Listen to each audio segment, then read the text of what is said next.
Shalom.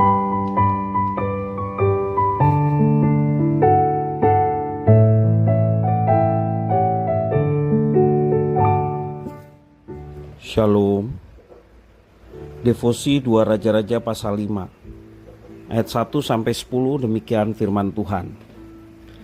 Naaman, panglima Raja Aram, adalah seorang terpandang di hadapan tuannya dan sangat disayangi, sebab oleh dia Tuhan telah memberikan kemenangan kepada orang Aram. Tetapi orang itu, seorang pahlawan tentara, sakit kusta.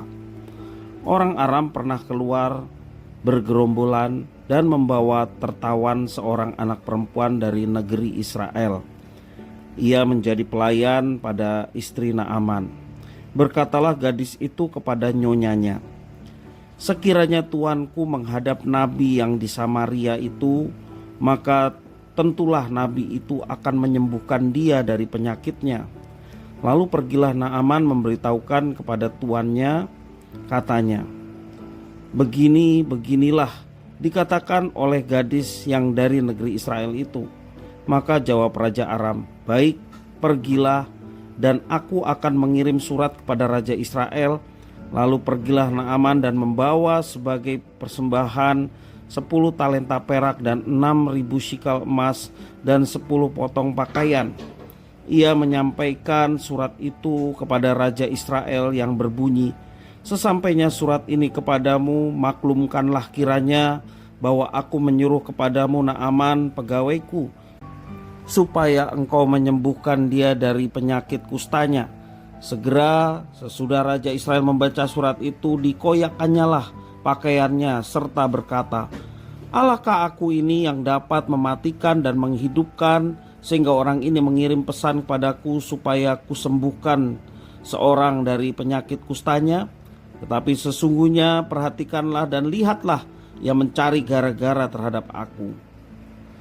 Segera sesudah didengar Elisa, abdi Allah itu, bahwa Raja Israel mengoyakkan pakaiannya, dikirimnyalah pesan pada raja, bunyinya, "Mengapa engkau mengoyakkan pakaianmu? Biarlah ia datang padaku, supaya ia tahu bahwa ada seorang nabi di Israel."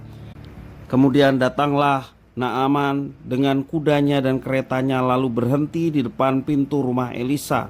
Elisa menyuruh seorang suruhan kepadanya mengatakan, "Pergilah, mandi 7 kali dalam sungai Yordan, maka tubuhmu akan pulih kembali sehingga engkau menjadi tahir." Demikian firman Tuhan. Naaman adalah seorang yang terpandang dan sangat dikasihi oleh tuannya. Alkitab memberi penjelasan demikian. Ia adalah seorang pahlawan yang memberikan kemenangan kepada bangsa Aram. Tetapi di balik segala kehebatan Naaman, ia mempunyai kelemahan, yakni ada satu penyakit yang memalukan sesungguhnya, yakni sakit kusta.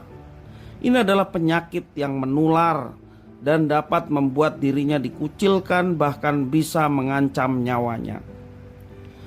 Walaupun Naaman adalah seorang panglima besar, ia memiliki kerendahan hati.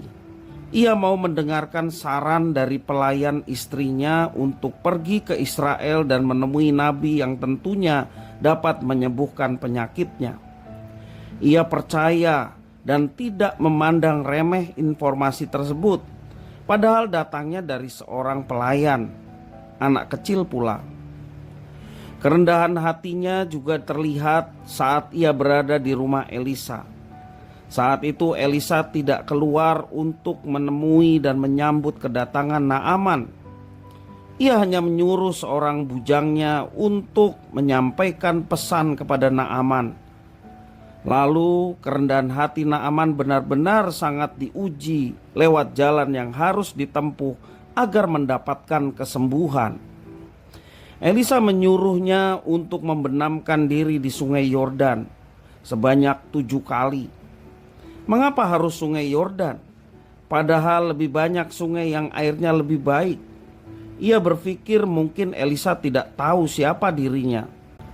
Hal ini tentu saja tidak membuatnya bergegas pergi dengan panas hati. Namun kembali dengan kerendahan hatinya, ia mendengarkan nasihat para pegawainya. Naaman pun pergi mandi di sungai Yordan dan pada akhirnya pun ia menjadi tahir, menjadi sembuh. Sebagai seorang panglima besar, tentu saja ada banyak hal yang dapat membuat Naaman menjadi tinggi hati. Namun, ia lebih memilih untuk rendah hati. Karena itulah ia menjadi sembuh, tahir, dan dapat mengenal Allah yang benar, yakni Allah yang disembah oleh bangsa Israel. Di dalam perjalanan kehidupan pun dibutuhkan kerendahan hati agar kita dapat menjalani setiap proses pembentukan dari Tuhan. Dengan sikap yang benar, kita dapat mendengarkan setiap teguran dan mentaati segala perintahnya. Milikilah kerendahan hati seperti Naaman, agar kita dapat selalu berkenan di hati Tuhan. Tuhan Yesus memberkati.